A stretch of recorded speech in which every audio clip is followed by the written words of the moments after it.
kembali lagi di dalam kanal YouTube kesayangan kita semua, kesayangan umat manusia, apalagi kalau bukan Kutumet, kupas tuntas matematika. Ya, senang sekali ya kita boleh kembali lagi bersama-sama membahas tentang topik-topik matematika yang tidak kalah menariknya dengan segala sesuatu berita yang sedang viral akhir-akhir ini. Nah, anak-anak, seperti yang anak-anak sudah baca di samping saya, ya, nih ada tulisan transformasi geometri, atau khususnya hari ini kita akan membahas yang namanya rotasi atau perputaran. Seperti background yang kalian lihat di video kita, seperti bumi yang sedang berputar, bukan? Nah, ini sangat menarik karena rupanya kita mempelajari sesuatu yang sudah ada di alam. Seperti yang para ahli temukan ini, anak-anak, itu bukan mereka ciptakan sendiri, melainkan mereka menemukan jejak kaki dari keteraturan Allah yang membuat kita terkagum-kagum. Kenapa? Karena Tuhan menciptakan dunia ini dengan begitu rupa teraturnya, sehingga kita rumuskan dan mempelajarinya begitu rumit dan begitu teratur, tetapi begitu indah, bukan? Nah, dengan demikian kita jadi sadar satu hal, anak-anak, bahwa aturan yang Tuhan berikan di bumi ini membuat bumi ini begitu indah. Oleh karena itu, siapa yang mencintai aturan adalah dialah yang mencintai keindahan. Oke, anak-anak, tanpa berpanjang kata, kita akan kembali lagi melihat yang namanya transformasi geometri, khususnya rotasi, dan bagaimana itu ada di dalam keseharian kita. Stay tune, check this out. Rotasi sepertinya tidak asing. Apa sih rotasi itu? Emang hanya bumi yang berotasi? Emang nggak ada hal-hal lain di dunia kita yang melakukan konsep rotasi? Coba kita lihat slide berikut ini. Nah, anak-anak, kalian tahu kan jam dinding? Anak-anak juga pasti punya jam tangan atau arloji dengan sistem yang analog seperti ini, ya kan? Nah, apakah anak-anak tahu bagaimana pergerakan jarum jamnya? Baik itu jarum detik, jarum menit, maupun jarum jam. Ya, betul sekali. Jarum-jarum jam di dalam jam dinding kita ini, mereka melakukan gerakan yang namanya rotasi atau perputaran. Ada contoh lain lagi, seperti berikut ini. Malaysia disebut sebagai negeri jiran. Jepang disebut sebagai negeri tirai bambu. Amerika disebut sebagai negeri pemansang. Tapi ada satu negara yang disebut sebagai negeri kincir angin. Anak-anak tahu negeri apa itu? Ya, betul sekali, negara Belanda. Anak-anak, ini adalah contoh kincir angin yang ibu bawa dari negeri Belanda. Rupanya kincir angin ini bergerak menggunakan konsep rotasi loh, iya kan? Selain daripada itu, kalian pernah tidak main-main ke pasar malam atau ke Transmart gitu? Kalian pernah menemukan benda ini? Flying balloons, ya kan? Nah, ini juga melakukan pergerakan yang namanya rotasi atau perputaran. Gimana? Rupanya rotasi ini dekat dengan kehidupan kita, bukan? Nah, coba perhatikan roda yang berputar pada gambar di samping. Anak-anak lihat nih gambar di atas saya maksudnya. Ada 3 gambar. Roda tersebut dapat diputar searah jarum jam seperti yang terlihat pada gambar B, dan dapat berputar berlawanan arah jarum jam seperti terlihat pada gambar C. Gerakan putaran roda merupakan salah satu contoh dari rotasi. Anak-anak, kalian setiap hari tentu pernah melihat roda berputar. Baik dari mobil maupun yang di motor, itu semua menggunakan konsep rotasi di dalam pergerakannya. Anak-anak, sekarang kita mau sepakati tentang, bukan kita sepakati sih, tapi kita mau melihat kesepakatan yang terjadi secara general di dunia konsep transformasi geometri ini. Kalau yang namanya perputaran searah jarum jam, contoh, kalau roda ini diputar 90 derajat searah jarum jam, atau yang namanya nama kerennya clockwise, maka kita akan menuliskannya dengan cara negatif 90 derajat. Artinya apa? Putaran 90 derajat tapi searah jarum jam. Tapi kalau 90 derajat berlawanan arah jarum jam atau anti-clockwise, maka kita beri lambang itu adalah positif 90 derajat atau kita tulis 90 derajat saja. Dengan tidak ada tanda negatif, artinya 90 derajat, perputarannya 90 derajat berlawanan arah jarum jam. Seperti itu. Oleh karena itu, ini akan kita gunakan di dalam cara penulisan operasi rotasi pada menit-menit atau pada slide-slide selanjutnya. Nah, anak-anak, oke.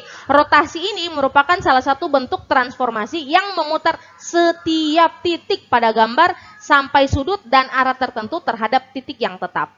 Titik yang tetap ini yang disebut pusat rotasi. Ingat ya, pusat rotasi itu penting. Besarnya sudut dari bayangan benda terhadap posisi awal disebut dengan sudut rotasi. Jadi dia berputar itu jauhnya bukan berarti sejauh berapa meter, tapi sebesar berapa putarannya atau sudut putarnya, sudut rotasinya. Anak-anak, beberapa benda dapat berotasi dengan pusat rotasi berada di dalam benda itu sendiri. Salah satu contohnya adalah planet bumi berputar atau berotasi pada porosnya. Jadi poros atau pusat rotasi dari bumi itu ada di dalam dirinya sendiri. Jika suatu bangun atau gambar dapat dirotasikan kurang dari 360 derajat terhadap titik pusat rotasi sedemikian, sehingga bayangan dan gambar awalnya sama, maka bangun atau gambar tersebut disebut memiliki simetri putar. Ini tentunya kalian sudah pernah dengar istilahnya, ada di SD kan? Tapi kita akan lihat contoh ya, benda atau gambar bangun yang memiliki simetri putar seperti apa sih? Nah, seperti segi 6 beraturan. Anak-anak kalian lihat gambar di samping saya ini ya adalah gambar segi 6 beraturan yang memiliki 6 bentuk yang sama jika diputar atau dirotasikan. Jadi kalian putar sedikit terus dia akan kembali seperti bentuk semula. Termasuk 0 derajat, bentuknya sama seperti semula. Maka segi 6 memiliki simetri putar tingkat 6 gitu. Jika suatu bangun setelah diputar satu putaran pada pusatnya dan bentuknya sama seperti gambar awalnya setelah n putaran, maka bangun tersebut memiliki simetri putar tingkat n. Untuk n lebih besar 1. Nah, ada 2 pertanyaan pokok yang harus kita renungkan berkenaan dengan konsep rotasi ini. 1. Jika sembarang titik X, Y dirotasikan 90 derajat dengan pusat rotasi titik asal O atau 0,0 searah jarum jam dan berlawanan arah jarum jam, bagaimana ya koordinat bayangan hasil rotasi? Seperti video-video sebelumnya, kita sudah melakukan yang namanya refleksi titik dan translasi titik. Hari ini kita akan lihat kalau sebuah titik itu dirotasikan atau diputar sejauh 90 derajat, baik itu searah jarum jam atau berlawanan arah searah jarum jam atau berlawanan arah jarum jam, bagaimana hasil bayangan yang dibentuk ya? Atau jika titik yang sama kita rotasikan 180 derajat searah jarum jam atau berlawanan arah jarum jam dengan titik asal 0,0, bagaimana ya koordinat bayangan hasil rotasinya? Contoh soal, kita lihat ya. Nah, ada sebuah pesawat mainan. Anak-anak pasti pernah kan bermain pesawat-pesawatan, bukan pesawat Batik Air atau Garuda Air, no, tapi pesawat-pesawat mainan misalkan. Nah, dia berada pada titik P 30,10 dan bergerak berputar 90 derajat berlawanan arah jarum jam menuju titik Q dengan pusat rotasi 0,0. Setelah tiba di titik Q, pesawat melanjutkan rotasi sebesar 90 derajat berlawanan arah jarum jam lagi dengan pusat rotasi 0,0 menuju titik R. Tunjukkanlah koordinat tujuan pesawat koordinat tujuan pesawat tersebut pada koordinat kartesius. Coba kita lihat ya. Nah, ini misalkan koordinat kartesius ya. Lalu ini adalah posisi awal daripada pesawat mainannya kalian. Lalu kalian merotasikan 90 derajat berlawanan arah jarum jam. Kalau berlawanan arah jarum jam itu gimana ya? Nah, anak-anak, berlawanan arah jarum jam itu adalah kalian putarkan ya berlawanan arah jarum jam seperti ini, anti clockwise, atau kalau searah jarum jam arahnya seperti ini, memutar seperti ini. Oke? Nah, lalu gimana? Nah, misalkan dia berputar 90 derajat, maksudnya apa? Perputaran dia itu membentuk sebuah lingkaran yang sudut pusatnya adalah 90 derajat. Jadi seperti ini titik Q. Ini adalah hasil rotasi titik P menuju titik Q. Yang mana titik P ini diputar 90 derajat berlawanan arah jarum jam. Lalu diputar lagi berlawanan arah jarum jam sebesar 90 derajat juga. Jatuhnya di mana ya? Nah, jatuhnya di sini. Nah, kita lihat. Kalau titik P itu titik awalnya adalah 30,10 dan Q itu adalah apa? 30, negatif 10. Dan titik R gimana? Negatif 30, negatif 10. Lalu, gimana ya cara menuliskannya? Nah, anak-anak, dari gambar dapat kita lihat bahwa perputaran titik P 30,10 sebesar 90 derajat berlawanan arah jarum jam dan dengan pusat rotasi 0,0 menuju titik Q negatif 10,30. Jika kita lanjutkan rotasi sebesar 90 derajat dari titik Q, menghasilkan titik tujuan R negatif 30, negatif 10. Dan dapat kita tulis seperti ini nih. Anak-anak P 30,10 dirotasikan R. Ingat ya, lihat lambangnya baik-baik. Anak panah lalu R kurung siku titik pusat O, 90 derajat. Tutup kurung menghasilkan Q atau bayangan dari P yaitu negatif 10,30. Inilah cara penulisan rotasi. Demikian juga dengan Q yang kita rotasikan menghasilkan bayangan R. Cara penulisannya sama. Nah, anak-anak lihat apa hubungannya ya 30,10 dan menjadi negatif 10,30? Bisa tidak ya kita rumuskan di dalam satu bentuk yang tetap sehingga dapat kita pakai untuk berbagai kasus atau contoh soal. Kita lihat ya. Nah, gimana kalau misalnya kita mau rotasikan titik P dengan sudut putarnya 90 derajat, tetapi searah jarum jam? Maka seperti yang tadi Ibu sudah jelaskan. Kalau searah jarum jam, kita beli lambang sudutnya yaitu negatif 90 derajat. Di mana koordinat tujuan pesawat tersebut pada koordinat kartesiusnya? Coba kita lihat. Nah, ini adalah titik S. Sekarang kita lihat contoh soal ini bersama-sama. Tentukan bayangan hasil rotasi dari titik S 2,4 dengan pusat rotasi O 0,0 dan sudut rotasi A 90 derajat searah jarum jam, B 90 derajat berlawanan arah jarum jam, C 180 derajat searah jarum jam, dan D 180 derajat berlawanan arah jarum jam. Gimana ya? Kan kita belum punya rumus, Ibu. Nah, kita akan menyelesaikannya menggunakan aplikasi GeoGebra. Perhatikan aplikasi GeoGebra berikut. Oke. Kita akan lihat ya, di sini sudah ada titik S 2,4 dengan titik pusat O 0,0. Sekarang kita ada 4 tugas. Yang pertama, kita mau rotasikan titik S ini searah jarum jam sejauh 90 derajat. Dan searah berlawanan arah jarum jam dengan pusat rotasi 90 derajat.